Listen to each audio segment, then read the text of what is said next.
Hər vaxtınız xeyir dəyərli izləyicilər. Bu videomuzdan etibarən Landau nəşriyyatının 6-cı siniflərin monitorinqlərinə uyğun yeni model monitorinqlərə hazırlıq test tapşırıqları kitabındakı sualların hər birinin izahlarını paylaşacağım. Bu videomuzda monitorinq 1-in bütün sualları bir-bir izah olunacaq. Siz də əgər bu videolardan faydalanmaq istəyirsinizsə, kanalımıza abunə olmağı unutmayın. Eyni zamanda dərslərimiz haqqında maraqlanmaq istəyənlər 055 418 82 02 telefon nömrəsi ilə əlaqə saxlaya bilər. Ünvanımız Elmlər Akademiyası metrosunun düz çıxışında yerləşir. Keçək vaxt itirmədən suallara.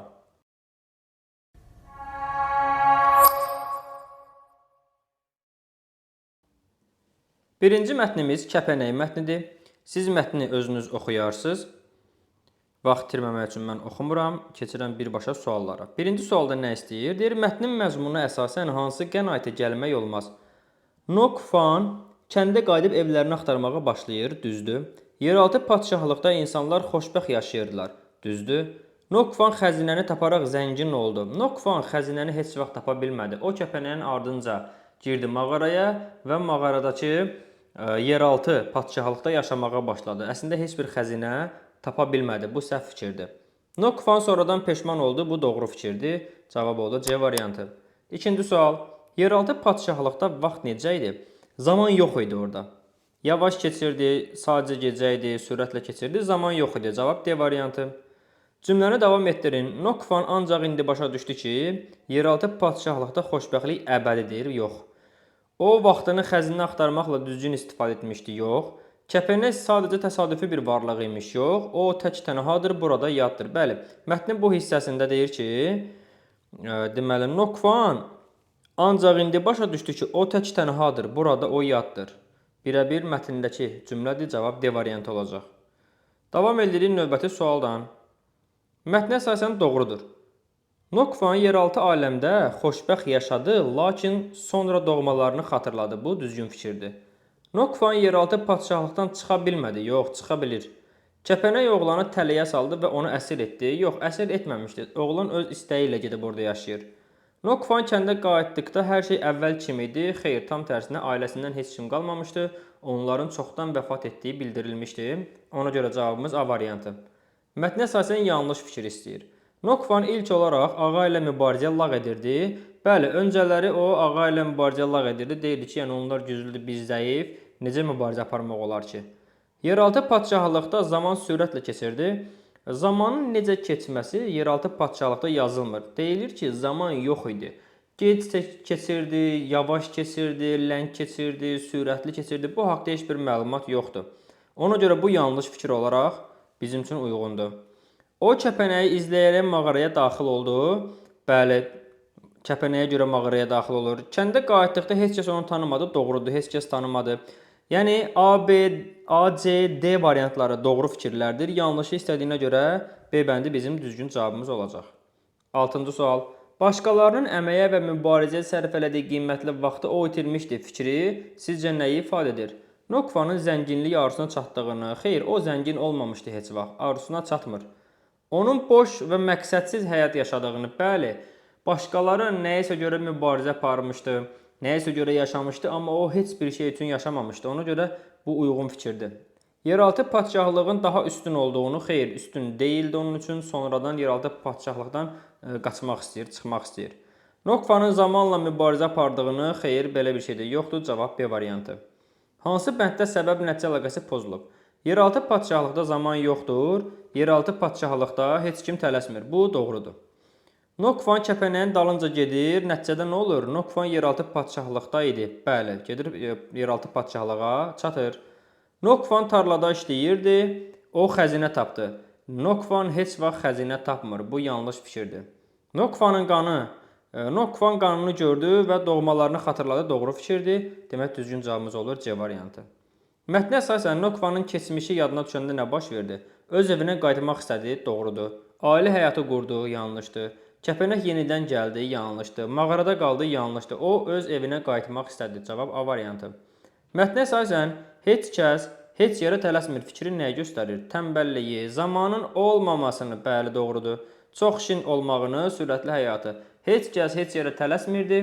yeraltı padşahlıqda, çünki orada zaman yox idi.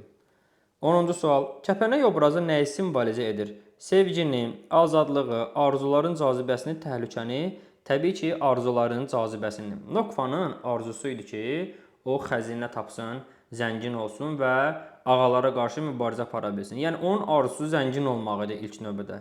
Kəpənək obrazda həmin arzusunu, yəni zəngin olmağı simvolizə eləyirdi. Doğru cavabımız oldu B bəndi. Növbəti mətnimiz iqlim dəyişməsi. Son illərdə iqlim dəyişiklikləri təkcə nəzəri xəbər... Bu mətni özünüz oxuyacaqsınız. Mən bir də mətni oxuyub vaxt aparmıram. Keçirik birbaşa suallara. Mətndə bu barədə məlumat yoxdur. 11-ci sual. Orta temperaturun əvvəlki dövrlərlə müqayisəsi. Bəli, temperaturun müqayisəsi mətndə qeyd olunub. Deməli, deyir ki, 2024-cü ilin özü isə əvvəlki rekord olan 1.44 Selsini keçərək 1.52 Selsiyə çatır. Yəni, temperaturun müqayisəsi var. Eyni zamanda deyir ki, baxın, 15-24-cü il dövrdə orta temperatur, yəni orta temperaturun müqayisəsi var. B bəndinə baxırıq. Qlobal karbon büdcəsinin azalması. Bəli, karbon haqqında da burada məlumat var. Deyir ki, qlobal karbon büdcəsi ilə isə sürətli formada azalıb. Mətndə birəbir verilir. Yəni, hər ikisi var. Dəniz səviyyəsinin yüksəlməsi ilə bağlı rəqəmlər. Bəli, dəniz səviyyəsinin yüksəlməsi də mətndə qeyd olunur. Eyni zamanda dəniz səviyyəsi gözlənilmədən daha sürətlə yüksəlir. Mətnin son cümləsindədir bu. İqlim dəyişikliyinə qarşı görülən tədbirlər. Baxın, heç bir tədbir mətndə yoxdur. Ona görə cavab D-dir. Mətnə əsasən iqlim dəyişikliyinin sürətlənməsinin əsas səbəbini göstərin. İnsanlar təbii ki, vulkan püskürməsinin artması səhvdir. Günəş aktivliyində baş verən dəyişikliklər səhvdir. İnsan fəaliyyətinin nəticəsində yaranan karbon düzdür. Dəniz suyunun buxarlanması yox, cavab C variantı. Şəkilə və mətnə əsasən yanlış fikir istəyir. 24-cü ildə orta temperatur artımı 1.52 Selsi olmuşdur. Bəli, şəkildə də var. Baxın, deyir ki, qlobal temperatur artımı 1.52 Selsi 2024-cü il. 1.52 göstəricisi var burada.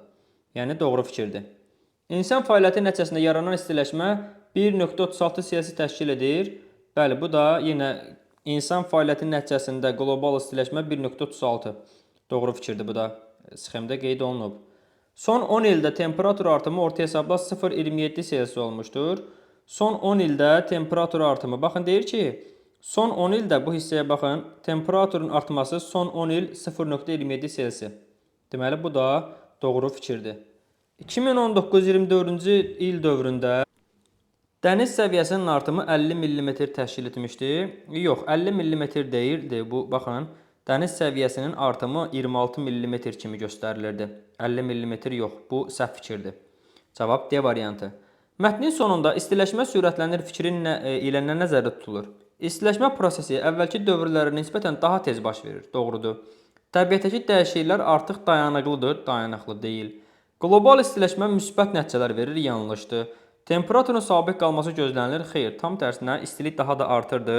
Əvvəlki dövrlərə nisbətən daha tez baş verirdi. Cavab A variantı. 15. Mətn və şəkildəki məlumatlara əsasən aşağıdakı fikirlərin hansılar doğrudur? 24-cü ildə temperatur 1.52 Selsi olaraq ölçülüb. Baxın, 24-cü ildə bayaq qeyd elədik 1.52 Selsi. Bu tamamilə doğru fikirdir. İnsan fəaliyyəti istiləşmənin əsas səbəbidir. Doğru fikirdir. Dəniz səviyyəsinin artımı uzun müddətli göstəriciden aşağıdır. Yox, aşağı deyil, yuxarıdır. Dəniz səviyyəsi artıb get-gedə. Karbon büdcəsi təxminən 5 il üçün yetərlidir. 5 il üçün yetərli deyil. Baxın, deyir ki, 130 milyard ton karbon var idi. O da 3 il yetərli idi.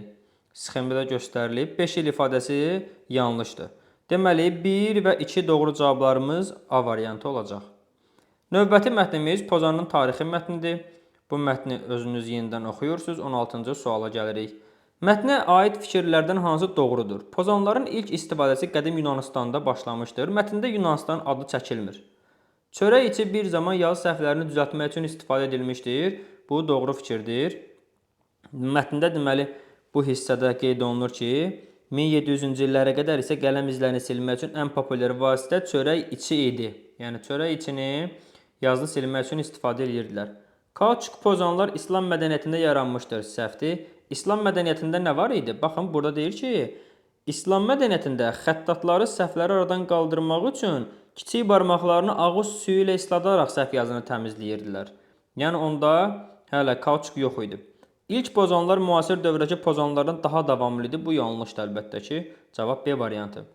İslam mədəniyyətində xəttatlar səhvləri necə aradan qaldırırdılar? Az əvvəl qeyd elədim. Barmaqlarını ağız suyu ilə isladırdılar. Cavab A variantı olacaq. Çörək içinin pozan kimi istifadə edilməsinin əsas səbəbi nə idi? Çox bahalı olması, əsas problemi nə idi? Baha yox, asanlıqla zədələnməsi, tez xarab olub kiflənməsi. Bəli, cavab C variantı olacaq. Çünki bura deyir ki, ən böyük mənfi cəhəti çörəyin tez xarab olması və kiflənməsi idi. Çörəyin xarab olması və kiflənməsi. Cavab C variantı. Kauçukun əsas problemi nə idi? Çətin əldə edilməsi, bahalı olması, təkcə Cənubi Amerikada mövcud olması, pis qoxu yayması və tez xarab olması. Bəli, D bəndi doğru fikirdir. Kauçukda da qeyd olunur ki, deməli 1700-cü illərdə istifadə olunmağa başladı. Ancaq ilkin kauçuk pozanlar dayanıqlı deyildi. Rezin zamanla xarab olur və pis qoxu yayırdı. Rezin xarab olur və pis qoxu yayırdı. Cavab D variantı. 20-ci sual. Mətnin məzmununa əsasən hansı fikirlə razılaşmaq olmaz? Pozanın tarixi insan etirazlarının inkişafını göstərir, düzdür. Çörək içi kiflənmə problemi yaratdığı üçün daha dayanıqlı vasitələrə ehtiyac yaranmışdır, düzdür. Kauçuk pozanlar ilkin dövrlərdə heç bir problem yaratmamışdır, yaratmışdır. Pis qoxu və davamsızlıq var idi kauçuk pozanlarda, bu yanlışdır. Vulkanizasiya rezin materialın davamlılığını artırmışdır, düzdür. Cavab C variantı olacaq, səhv fikir kimi. 21. Vulkanizasiya nə üçün vacib idi? Təbii ki, vulkanizasiya ona görə vacib idi ki, kauçukun dayanıqlığını artırsın. Kauçukun rəngini dəyişmək üçün yox, yazı izlərini yaxşı silmək üçün yox, kauçukun qiymətini ucuzlaşdırmaq üçün yox, kauçukun dayanıqlı olmasını təmin etmək üçün bəli. Cavab D variantı. Mətndə hansı sualın cavabı yoxdur? İlk pozan nə zaman və kim tərəfindən kəşf edilmişdir? Bunun cavabı mətndə var. Deyir ki, deməli 1730-cu illərdə kauçuk gəldi. 1770-ci illərdə İngilis mühəndis Edward Nairne çörək əvəzinə kauçukdan istifadə etməyə sınaqdan keçirdi və onun qələm izlərini effektiv şəkildə silə bildiyini kəşf etdi. Beləliklə ilk rezin pozan istehsal olundu. Deməli bu doğru fikirdir. Yəni bu sualın cavabı var. Çörək içindən nə üçün istifadə olunurdu? Yazıları pozmaq üçün. İlk kauçuk pozanlar hansı problemlər üzləşirdilər? Pis qoxu yayırdılar və davamsız, dayanıqsız idi. Pozanların vinildən hazırlanma texnologiyası kimə məxsusdur? Belə bir şey yoxdur. D bəndi bu sualın cavabı mətndə qeyd olunmayıb. Növbəti sual. Edward Nairne'nin icadı nə ilə əlaqədardır? Deyir də burada Edward Nairne nə edir? İlk rezin pozanı istehsal edir.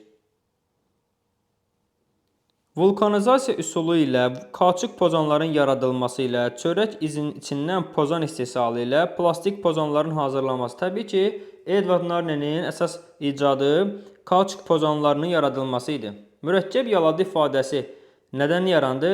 Təbii ki, İslam xəttatlarının davamlı olaraq yazını ağız suyu ilə, xəttatların yazını silmə üsulundan formalaşdı. Cavab A variantı. Pozan icadından, çörək istifadəsindən, kauçuk istehsalından səhvdir. 25. Mətnə əsasən hadisələrin ardıcıllığını müəyyən edin. Edward Nairne çörək əvəzinə kauçukdan istifadə etməyə sınaqdan keçirdi. Perqament və papir üzərindəki yazıları silmək üçün kobud daş parçalarından istifadə olunurdu. Yəni bu ən birincidir. Yəni ən birinci kobud daş parçalardan istifadə olunurdu. Təbii kauçuk Cənubi Amerikadan Avropaya gətirildi. Deməli, baxın, Edward Nairne və Cənubi Amerika. Birinci deyir ki, bu hissədə təbii kauçuk Avropaya gətirdilər. Hardan? Cənubi Amerikadan 1730-cu ildə. Birinci təbii kauçuk Amerikadan Avropaya gəlir. Sonra 70-ci illərdə isə Edward Nairne çörək əvəzinə kauçukdan istifadə etməyə sınaqdan keçirdi. Daha sonra Nairne sınaqdan keçirir. Deməli, birinci gəlibdir. Kauçuk Cənubi Amerikadan gəlibdir Avropaya. Deməli, 3 gəlib, birinci. Sonra da Nairne kauçukdan istifadə etməyi sınaqdan keçirir və Goodyear kauçukun dayanıqlığını artırır vulkanizasiya ilə. 2, 3, 1, 4 düzgün cavabımız olacaq. 25-ci sualda D variantı. Sonuncu sualımızın da izahını paylaşdıq. Bu monitoring 1-ə aid olan sualların hər birinin izahı idi. 3 mətn var idi. Növbəti videolarda hər bir monitorinqə aid bütün sualların, tapşırıqların izahları paylaşılacaq. Siz də kanala abunə olaraq paylaşılan videolardan faydalana bilərsiniz. Videolarımızı bəyənib paylaşmağı unutmayın. Sağ olun.